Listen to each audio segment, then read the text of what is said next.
C'est une interview totalement exclusive dans la télé d'ici. On reçoit Didier Drogba, l'immense Didier Drogba, qui, vous le savez aussi, est candidat à la présidence de la Fédération ivoirienne de football. On va parler de cette candidature, de ce qui anime et de ce qui motive Didier Drogba. C'est une interview totalement intimiste et on espère donc avoir évidemment le maximum de scoop. En tout cas, c'est la première interview qu'il accepte d'accorder à un média ivoirien à quelques semaines seulement de la présidence de la FIF. Merci en tout cas d'être avec nous. Didier est avec nous. Bonjour Didier. Bonjour Cheikh Ivan. Merci d'être là. Comment ça va? Merci. Ben, ça va. Have a seat, comme on dit. Thank you. Voilà. Écoute, c'est la première interview que tu accordes à un média ivoirien, à la télé d'ici et par ricochet NCI. Oui. Et pour cela, je t'en suis totalement reconnaissant. Merci beaucoup. Merci beaucoup. Je t'en prie. Alors, on va parler de beaucoup de choses. On va dérouler cette interview en 3 étapes. Il ne faut pas se le cacher. Premièrement, on va d'abord parler déjà de ce que suscite ta candidature. Et visiblement pas faite pour plaire à tout le monde. On va en parler. Oui. On va brièvement brosser ton programme puisque la campagne n'est pas officiellement ouverte. Hein, donc on ne peut pas rentrer vraiment dans les détails. Et puis globalement parler de l'image de Didier Drogba qui semble être quelque peu, je ne dirais pas affecté totalement, mais bon. Ah bon? On va en parler. On en parle. Alors, nul n'ignore ta contribution inestimable au rayonnement du drapeau ivoirien, au plan continental, mais également au plan mondial. Par contre, beaucoup de tes adversaires et beaucoup d'observateurs s'interrogent sur ta faculté, ton aptitude à diriger une fédération comme celle de la Fédération ivoirienne de football, à gérer les hommes. Et d'ailleurs, à ce propos, les présidents du club te reprochent, comment dire, d'être un peu trop distant. Voilà, ce qui te vaut d'ailleurs de n'avoir pas bénéficié de leur parrainage. Quelle est ton analyse de cela? Alors, tout d'abord, je voudrais revenir sur la dernière partie au niveau des parrainages. J'ai bénéficié de mes parrainages. Lors de la première élection, j'ai donné mes 8 parrainages. D'accord. Donc, sur ce côté-là, il n'y a aucun souci par rapport à mes parrainages. Et là encore, tout récemment, j'avais tous mes parrainages. Voilà. Donc, quant à ma capacité à gérer la fédération, à l'idée des hommes. Je pense que j'ai une carrière quand même pendant laquelle j'ai porté le brassard de l'équipe nationale pendant 8 ans. Donc l'idée des hommes, c'est quelque chose que j'ai déjà fait, avec tout ce que ça comporte, hein, les états d'âme, les victoires, les défaites, tout ce que ça peut engendrer. De l'adversité aussi. De l'adversité aussi dans le vestiaire. C'est ça, un leadership est toujours remis en question, toujours remis en cause. Mais je reviens encore une fois sur ma capacité à gérer une administration. Lors de mes 2 dernières années à Phoenix, et ça personne n'en parle, où je suis copropriétaire du club, j'ai eu à gérer un club pendant 2 ans. Alors c'est sûr, ce n'est pas la FIF, mais c'est gérer une organisation, la prendre de zéro et l'amener au sommet du football aux US, même si c'est la 2e division, c'est quand même un accomplissement. Donc il y a une certaine expérience, une certaine aptitude quand même à pouvoir gérer une institution. Et puis gérer une institution ne se fait pas seul. Il faut être capable de s'entourer d'hommes compétents pour mener à bien cette tâche. Et c'est là où je suis vraiment excité à l'idée de me présenter parce que je sais que je vais être entouré de personnes, d'Ivoiriens qui vont regarder dans une même direction pour le développement du football. Est-ce que Didier Drogba peut dire qu'il connaît les problèmes des clubs? Parce que quand des présidents disent qu'il ne nous connaît pas vraiment, on peut conclure qu'il ne connaît pas forcément les réalités des clubs. Est-ce qu'on peut le dire? Alors je ne dirais pas ça. Je pense que ce qu'il faut comprendre aussi, c'est que pendant plus de 20 ans, j'étais à l'étranger. Parce que beaucoup disent, oui, mais il n'est pas là, on ne le sent pas, on ne le voit pas. C'est cela. Mais comment je fais pour être là? Il ne nous approche qu'à l'approche des élections à la FIF et tout. Oui, mais je suis rentré simplement en Côte d'Ivoire en 2019. Donc oui, c'est à l'approche des élections. Mais avant ça, j'étais en activité. J'étais en activité. Et je pense, en toute humilité, que même en étant en activité, j'ai contribué avec mes coéquipiers, j'ai contribué au bien-être de ces présidents de club. Lorsqu'on se qualifie 3 fois pour la Coupe du Monde, mais ce sont des revenus qui sont générés pour les présidents de club aussi. Donc, il faut vraiment recentrer le débat et puis comprendre que ça fait 3 ans que je suis rentré. Je rencontre les présidents de club, je rencontre mes anciens coéquipiers, je rencontre tout le monde. Et ceux qui n'ont pas encore été visités seront visités. Et c'est ça aussi une campagne. On ne peut pas me reprocher de ne pas avoir été présent lorsque j'étais en activité, mais je peux comprendre que c'est un argument pour mes adversaires, mais pour moi, il ne tient pas la route. Alors, il y a un autre sujet qui fait débat, c'est quand même l'AFI, l'Association des footballeurs, qui n'accorde pas son parrainage à Didier Drogba. Didier Drogba qui est quand même membre d'honneur de cette association. À la limite, c'est totalement ubuesque. Comment on se l'explique, ça? Alors, ce qu'il faut savoir, c'est que l'AFI a été créée en 2008 par Aruna Dindan, Kolo Touré et moi. Et nous avons décidé de mettre Cyril Domoro comme président puisqu'il a arrêté sa carrière. Et donc j'étais vice-président de l'association. Et j'ai participé, malgré mon absence, pour cause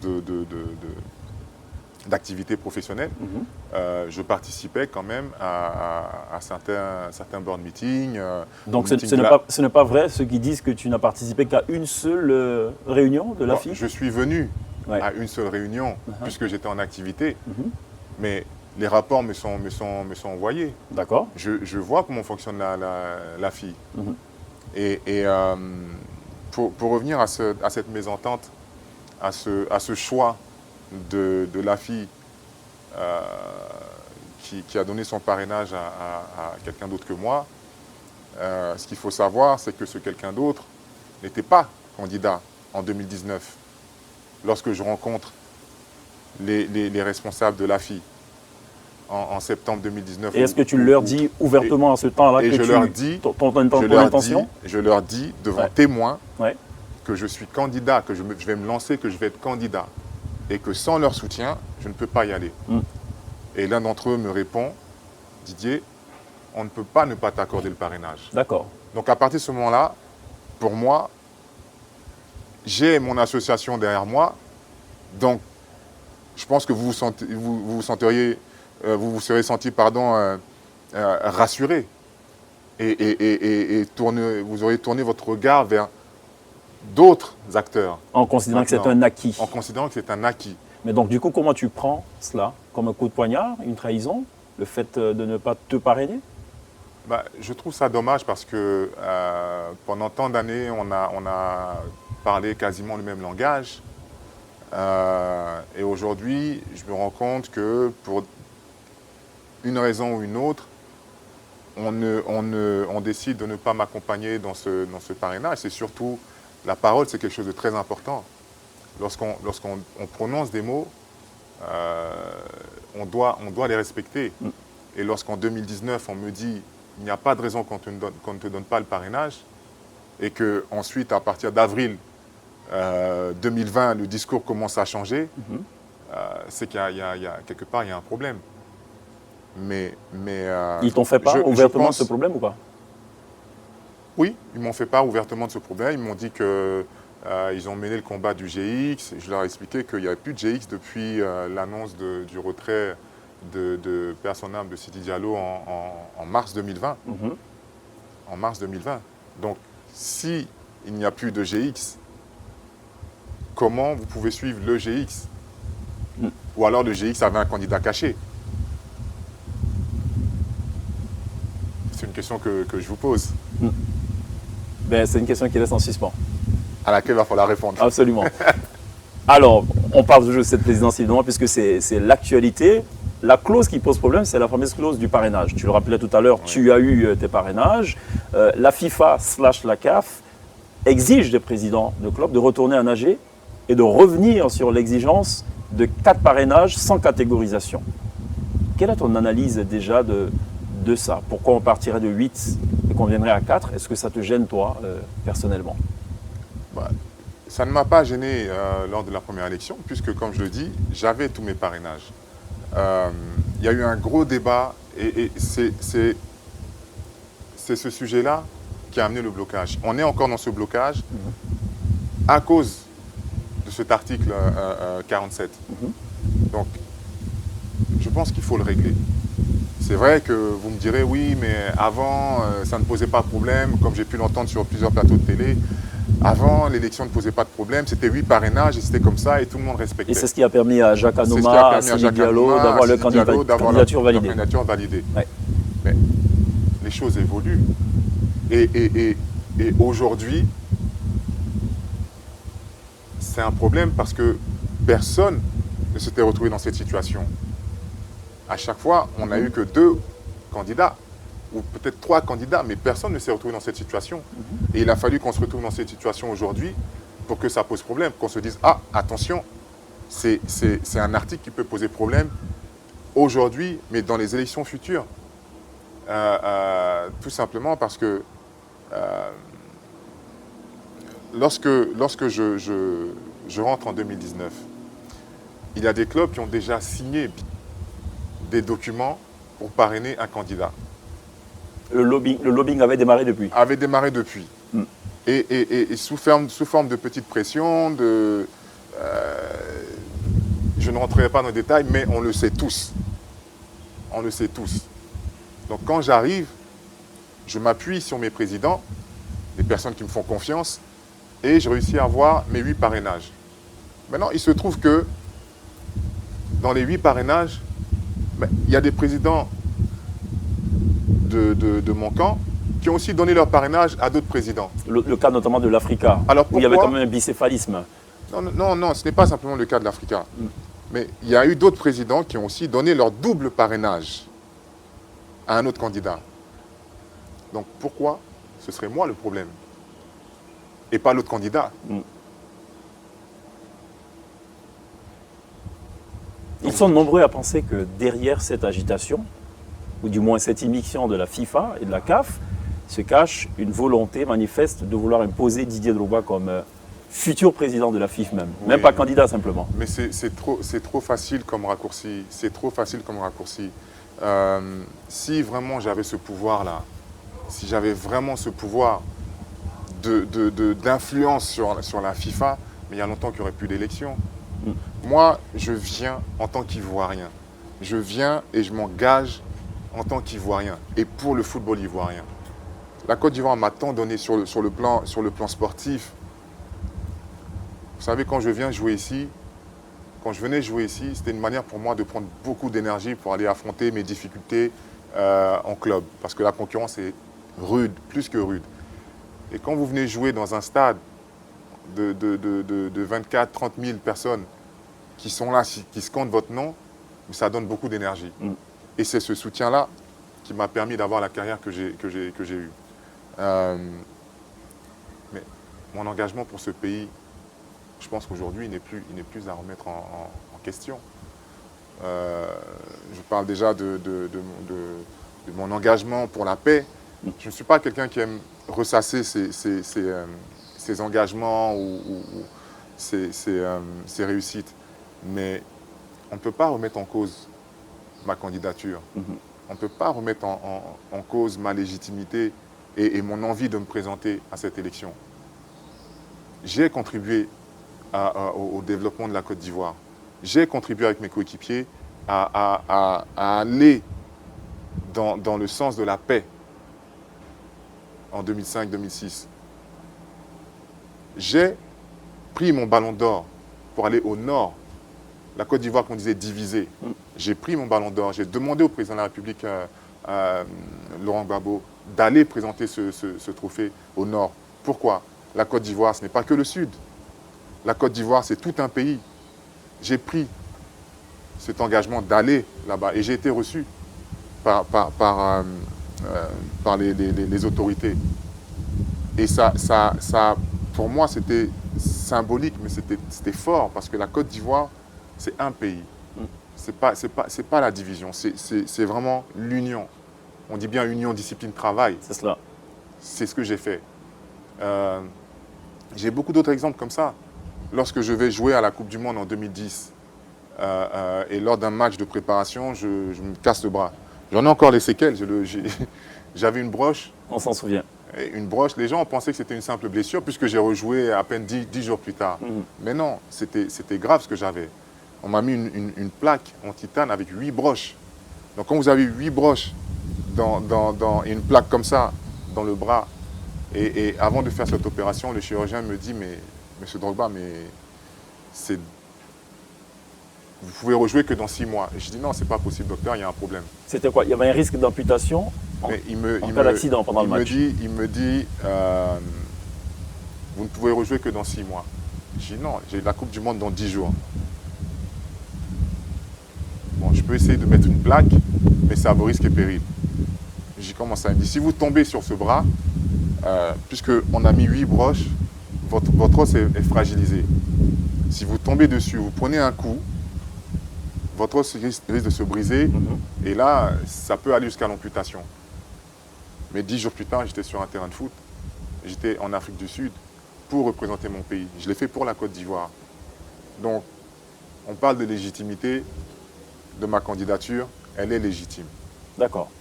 On va parler justement de cette candidature, on va parler de la présidence à la FIFA. Il y a un sujet qu'on n'évoque pratiquement pas, mais c'est ce que prévoit Didier Drogba pour le football ivoirien. Tiens, on se contente de parler de parrainage, de tout ce qui va avec et tout. Oui, le sujet de fond, on ne l'aborde pas. On va en parler dans quelques instants. Oui, c'est vrai, mais tout le monde enfin, aujourd'hui, on m'attaque sur « il est légitime », c'est le candidat de la FIFA, ce qui est faux.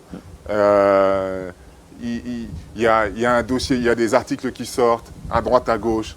Mais comme par hasard, dans ce laps de temps-là, à l'approche de l'élection, alors je trouve ça dommage. Et votre transition est belle parce que on va maintenant passer sur la chose la plus importante qui est effectivement la campagne et ce qu'on peut apporter aux Ivoiriens. C'est cela. Parce que ce n'est pas une candidature, ce n'est pas pour moi. C'est pas pour moi que je me présente. C'est pour le football ivoirien. C'est pour le football ivoirien. On va en parler. Il y a une chose qui est importante pour nous en télé, c'est la publicité. Bien sûr. On va à la pub. À tout de suite. Retour dans cette interview intimiste que nous accorde le champion Didier Drogba, candidat à la présidence de la Fédération ivoirienne de football. Alors j'appelle que la campagne n'est pas encore ouverte pour info, donc on ne peut pas entrer dans certains détails au risque donc, de fausser un peu les règles du jeu. Avant de parler programme de façon concrète, ils sont nombreux ces observateurs à affirmer sans coup férir qu'avec tous ces problèmes que traîne la candidature de Didier Drogba, il y a un risque de fragiliser le monde du football. Qu'est-ce qu'il en pense, Didier? Alors, je pense que je pense qu'il se trompe parce que le véritable problème est là, il est latent. Ça fait depuis quand même plusieurs années que le football ivoirien est divisé. Il y a eu la création du GX. Le G42 d'abord. Le G42 qui est devenu GX. Ouais. Et donc vous savez qu'il y a cette division qui est présente déjà. Et je ne suis d'aucun parti pris. Mon objectif en me présentant, en me lançant dans cette course, c'est de rassembler. C'est de rassembler. Qu'on arrête ces divisions parce que c'est le football qui est touché. C'est le football qui en pâtit. Ce sont les joueurs qui en pâtissent. Ce sont les présidents de clubs qui en pâtissent. Ce n'est pas... Le problème, ce ne sera pas moi. L'objectif, en étant une fois à la tête de cette fédération, c'est de rassembler. Parce qu'on doit travailler tous ensemble. Parce qu'on doit se requalifier pour une Coupe du Monde. Parce qu'on doit réorganiser notre championnat national. Parce qu'on doit compétir dans les Coupes africaines. On a beaucoup de travail. Et malheureusement, on perd beaucoup de temps dans ces discussions. Mais je pense aussi que le travail qui est fait par le CONOR est nécessaire pour que le football ivoirien puisse avancer de nouveau. D'accord. Ne perdons pas de temps donc dans ces débats. Parlons programme plus exactement, sans entrer dans trop de détails. On l'a dit, on n'est pas encore dans la campagne pour la FIFA. J'imagine que Didier Drogba a posé un diagnostic avant de se projeter candidat. et pour ce que j'ai pu entendre et lire dans certaines interviews, l'un des points clés de l'action que tu comptes mener, c'est notamment la modernisation des infrastructures. Qu'est-ce qu'il faut comprendre par là?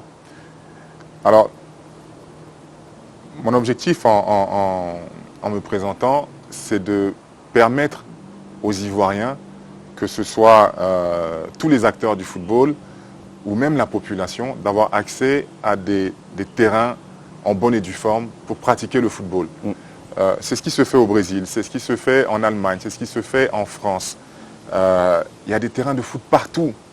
Il y a des petits terrains verts. Quand vous prenez l'avion, vous survolez Londres, il y a des terrains, il y a de la verdure partout.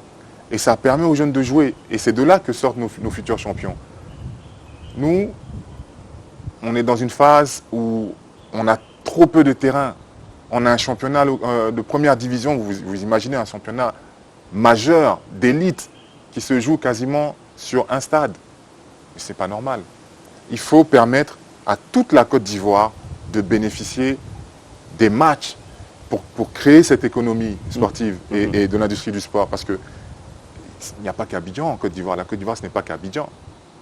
Korogo, Odiéné, Yamoussoukro, Bouaké, San Pedro, Abengourou, toutes ces villes-là doivent revivre. Et elles ont vécu par le passé. Il y avait des matchs, l'AS Divo qui jouait à l'époque, le stade était rempli. Mais tout a été centralisé à Abidjan. Et demandez aux habitants de ces villes-là ce qu'ils en pensent. Est-ce qu'ils n'ont pas envie de voir leurs équipes respectives jouer? Est-ce qu'ils n'ont pas envie que la dame qui vend des sachets d'eau n'a pas envie de vendre autour du stade pour gagner un peu d'argent, pour vivre? Est-ce que le jeune qui habite à 500, 600 km d'ici et qui regarde des matchs à la télé n'a pas envie de voir son équipe préférée jouer dans le stade à côté? D'accord. On a entendu parler aussi de clinique du sport, de médecine du sport. Qu'est-ce qu'il faut comprendre par là? Alors, je pense que le football, il faut comprendre que le football... C'est une innovation en soi. Hein. C'est mon avis. Ici, ce serait une innovation, oui, ici, bien sûr. Mais partout dans le monde, ça se fait. Ouais. Et je pense que ce qu'il faut comprendre, c'est que les footballeurs sont un peu comme des Formule 1. Okay? Une Formule 1, pour qu'elle soit performante, vous voyez les mécaniciens qui sont là constamment en train de faire les réglages pour que la voiture soit performante, pour que les joueurs soient performants et puissent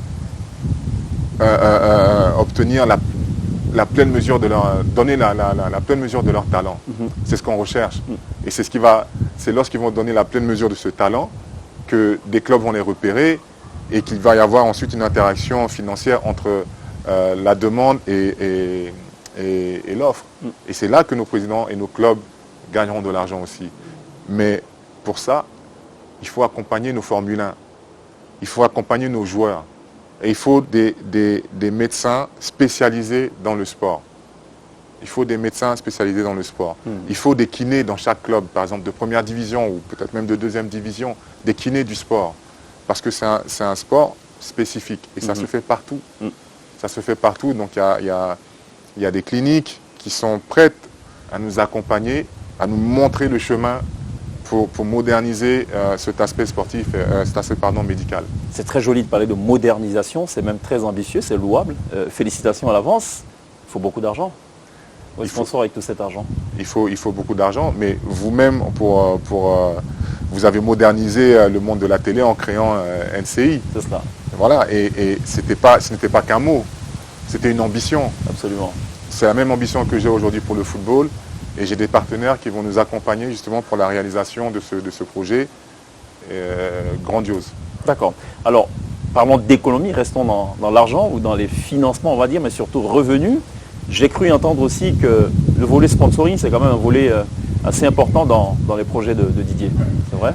C'est vrai, c'est un projet important. C'est vrai que aucune nation de football aujourd'hui ne peut se considérer comme une grande nation sans le côté sponsoring, sans la revalorisation de ses droits TV, sans la restructuration de tous les acteurs du milieu.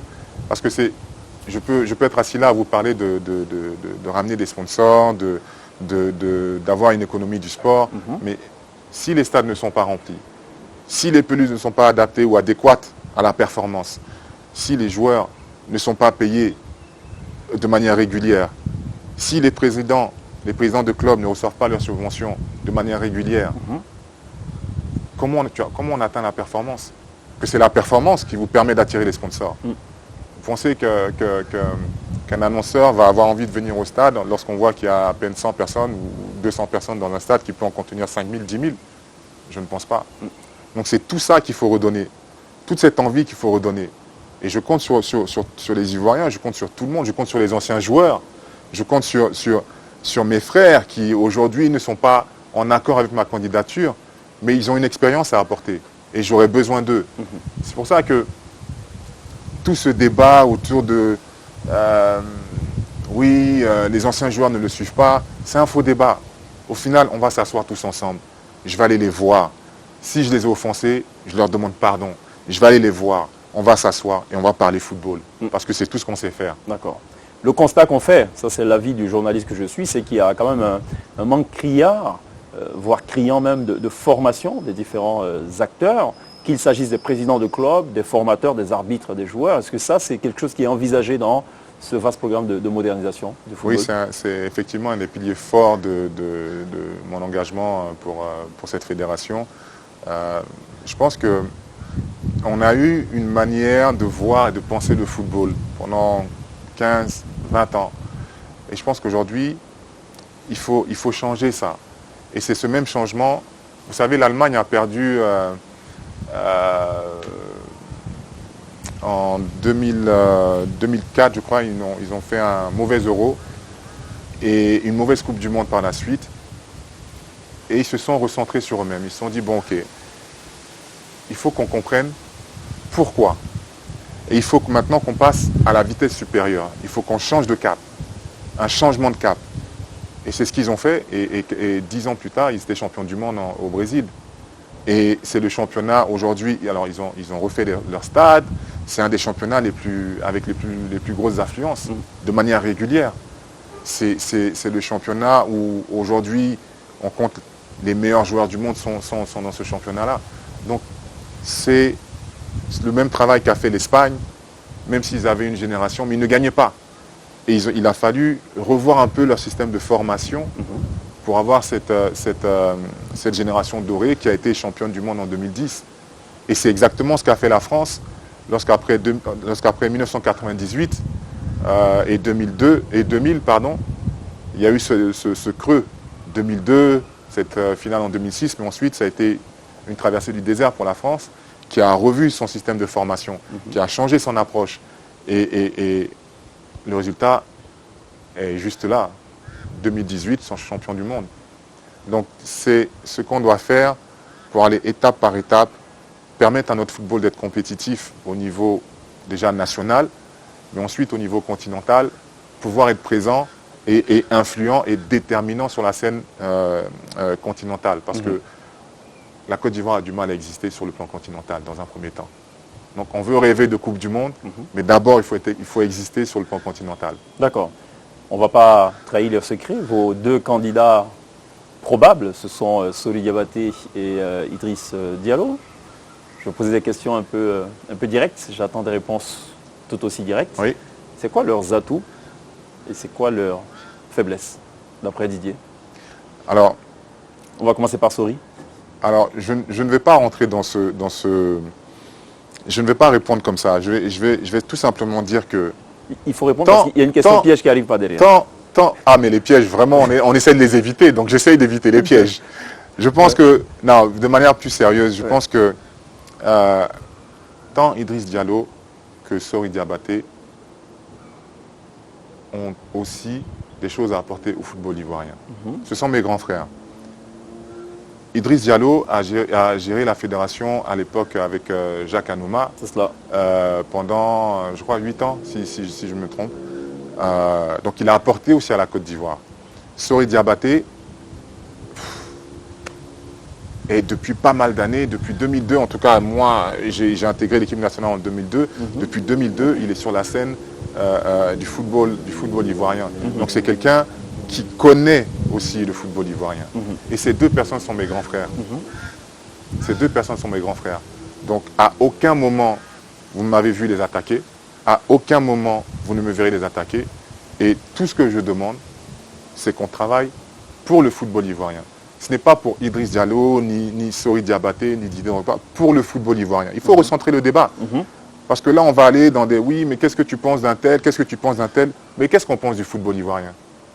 Cheikh Ivan, qu'est-ce que vous pensez du football ivoirien aujourd'hui? C'est ça la question. La véritable question, c'est ça. Ce n'est pas ma personne, ni leur personne, mais le football ivoirien. Et ils souffrent aujourd'hui. Donc, recentrons le débat. Recentrons les débats. Quelles sont leurs faiblesses? Le football ivoirien. Ah, leur faiblesse, c'est le football ivoirien. Non, non, il faut recentrer, vraiment, il faut recentrer le débat sur le football Quels ivoirien. sont les atouts de Didier Drogba? Quelles sont les faiblesses de Didier Drogba? On peut rester là à parler des heures, de mes faiblesses, de leurs atouts, Oui. mais aujourd'hui, je suis là, ce n'est pas pour ma personne une fois de plus. Je suis là pour le football ivoirien. Alors, on fait un peu de digression. On va sortir un peu du cadre du football pour parler un peu de l'image de Didier Drogba. C'est un sujet léger qu'à titre personnel, je n'aime pas aborder, mais bon, il faut en parler parce que c'est un peu l'actualité. D'aucuns reprochent à Didier Drogba le manque de générosité. Ça fait sourire apparemment. Oui, ça me fait sourire et je trouve ça dommage parce que c'est une image qu'on veut me construire, qu'on veut me donner. Je pense que les faits sont là. Je pense que être généreux, c'est quoi? C'est quoi être généreux?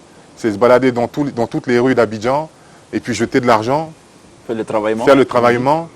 C'est ça être généreux? Ou c'est poser des actes concrets? Par exemple, lorsqu'il y a le Covid, tout le monde était paniqué et on a tous, l'économie s'est arrêtée, on a tous pensé, on a tous réfléchi à comment contribuer, comment s'entraider les uns les autres. Et c'est de ma poche que j'ai pris plus de 160 millions pour répondre à cette vague de Covid. Avec mon frère Assalfo, on était d'ailleurs même sur vos plateaux pour parler de ça. Ça, c'est être avare. Je pense aussi que avec ma fondation, on aide beaucoup d'orphelinats. On pose des actions concrètes. On construit des écoles. On a construit une école à Pokoukwamekro où des enfants sont scolarisés et ont 100% de réussite à l'examen. Pour moi, beaucoup diront, mais il est avare, mais ça ne me dérange pas. Parce que me balader dans les rues et distribuer de l'argent, d'abord, ça n'aide pas la personne. Et ce n'est pas le bon exemple à donner. Le bon exemple, c'est qu'est-ce que je peux faire pour aider quelqu'un qui est dans le besoin. Le bon exemple, c'est on traverse une période difficile, comment je peux contribuer à stopper cette pandémie. Comment je peux contribuer au bien-être de la ménagère à qui on a dit « Ah, peut-être que les marchés vont être fermés, vous ne pourrez plus aller travailler. » Comment les aider? C'est ça. Moi, je suis là pour me mettre au service de la Côte d'Ivoire et de montrer, je vais toujours essayer de montrer le bon exemple. Et vous savez, mon éducation est telle que quand tu fais, tu n'as pas besoin de faire du bruit, de dire « Ah, j'ai donné tant à telle personne. » Ce n'est pas dans mon éducation. Permettez-moi de rester dans cette démarche et de me concentrer vraiment sur les actes qui sont posés. Qu'est-ce qui a fait le plus mal ou qu'est-ce qui fait le plus mal à Didier Drogba dans tout ce qu'on peut entendre, lire sur les réseaux sociaux, dans des déclarations par médias interposés? Oh, ça ne me fait pas plus mal que ça parce qu'on ne peut pas plaire à tout le monde. Ça, c'est une certitude. Mais il y a plus d'amour et plus de respect, plus de reconnaissance que de messages comme ça. Donc vraiment, ça me touche à peine parce que j'ai la chance d'avoir beaucoup de soutien, beaucoup d'amour et Dieu merci. On va fermer cette interview avec ce que je pourrais appeler la minute politicien. Il faut peut-être regarder cette caméra-là et peut-être donner les raisons pour lesquelles on devrait élire Drogba à la tête de la Maison de Verre. Bon, je pense que ça va. Je ne sais pas si c'est comme la campagne n'est pas encore lancée. Elle n'est pas ouverte. Donc, mais nous, on se plonge dans la fiction. Voilà. Oui. Je suis sûr que... Oui, oui, c'est valable, c'est totalement faisable, oui. Bonjour à tous, je suis Didier Drogba. Je viens vous faire preuve de reconnaissance. Et reconnaissance rime avec le mot renaissance, qui est le nom même de mon programme. Je viens pour vous parler d'unité. Je viens vous apporter l'unité. Je viens vous redonner votre dignité en permettant au président de club, à tous les acteurs, d'avoir un salaire. Je viens vous parler de succès, parce que la Côte d'Ivoire doit rayonner à nouveau sur la scène continentale et internationale. Je viens vous parler de ressources, parce que pour atteindre ces objectifs, il faut évidemment des ressources. Pour faire fonctionner la fédération, pour faire fonctionner les championnats, vous avez besoin de ressources. Et je viens avec tous ces éléments pour vous. Merci. Didier Drogba, merci beaucoup d'avoir accordé cette interview exclusive à la télé d'ici. Merci, Cheikh Ivan. Merci beaucoup. Merci beaucoup. Allez, on se retrouve demain forcément sur NCI dans la télé d'ici. D'ici là, take care.